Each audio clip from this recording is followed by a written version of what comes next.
পরম দয়ালের গুণকীর্তন শুনলেন।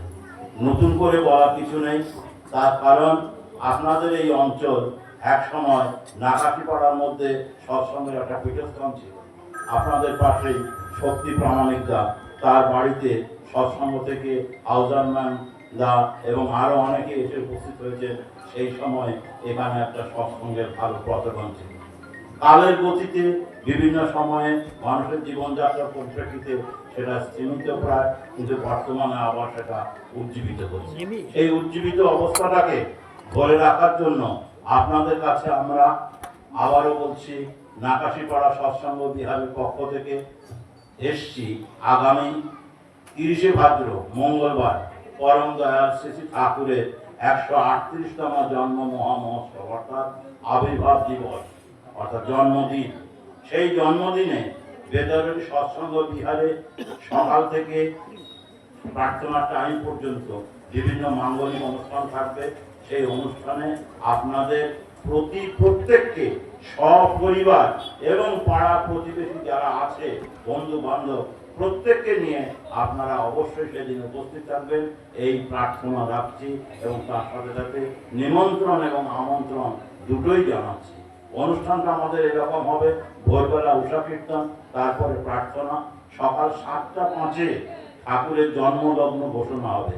এই মুহূর্তটা খুব মূল্যবান, তার কারণ যার জন্মদিন পালন করতে যাচ্ছি তার সেই জন্ম মুহূর্তে আমাদের প্রত্যেকের সেখানে হাজির হওয়া উচিত। তাই আপনাদেরকেও বলছি, আপনারা আপনাদের প্রতিদিন তো কাজ থাকেই, তার মধ্যে একটা দিন এই ঠাকুরের জন্য একটু ব্যয় করুন না, করে আপনারা প্রত্যেকেই সকাল 7টা 5-এর আগে অর্থাৎ 7টার মধ্যেই মন্দিরে পৌঁছে যান, পৌঁছে সারাদিন সেখানটায় ব্যয় করুন বিভিন্ন অনুষ্ঠানের মাধ্যমে।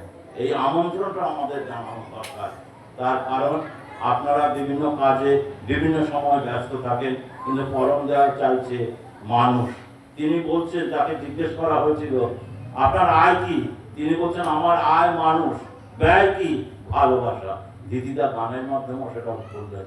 তাই আমরা সেই ঠাকুরের কথা মানুষ আয় করতে এসেছি, অর্থাৎ আপনাদেরকে সমবেত করতে চাইছি পরম দয়ালের পদমূলে। সেখানে আপনারা সমবেত হন, সমবেত হয়ে সারাদিন পরম দয়ালের যে সমস্ত কার্যক্রম আছে সেগুলো অনুভব করুন। অনুভব করে এসে একটু আগে যে মাটি বললেন তার পরিবার, আপনারাও প্রত্যেকে আপনাদের পরিবারে সেই ভাবধারা প্রচলন ঘটান। প্রত্যেকটি পরিবার সুস্থ হয়ে উঠুক, সুখে শান্তিতে তারা বসবাস করুক। একটা পরিবার যদি সুখে শান্তিতে হয়, পাশাপাশি অন্যান্য পরিবারগুলো হবে, তার থেকে পাড়া এবং সমাজ সব কিছু হবে। যার জন্য ঠাকুর বারে বলেছেন যে ব্যক্তি থেকে সমষ্টি, তার সাথে সাম্রাজ্য অর্থাৎ পুরো দেশ, তার ভাবধারা প্লাবিত হলে তবেই জাতির উন্নতি, নজর নয়। সেটাকে আপনারা অনুভব করুন। কথা আমি বাড়াবো না, তার কারণে পরম দয়াল একটা ব্যাপারে খুব স্ট্রিক্ট, তিনি প্রচণ্ডভাবে নিয়মানুবর্তিতা পালন করেন।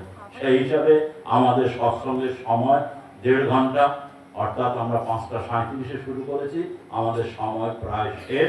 তাই আমি আমার বক্তব্য শেষ করছি, তার আগে আপনাদেরকে পুনরায় 30শে ভাদ্র উপস্থিত থাকার জন্য আমন্ত্রণ এবং নিমন্ত্রণ জানাচ্ছি।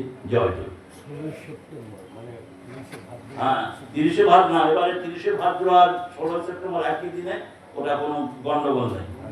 অন্যান্য বছর সেটা গন্ডগোল হতো, কিন্তু এই বছর 30শে ভাদ্র মঙ্গলবার 16 সেপ্টেম্বর অবশ্যই আপনারা উপস্থিত থাকবেন। জয় জয়।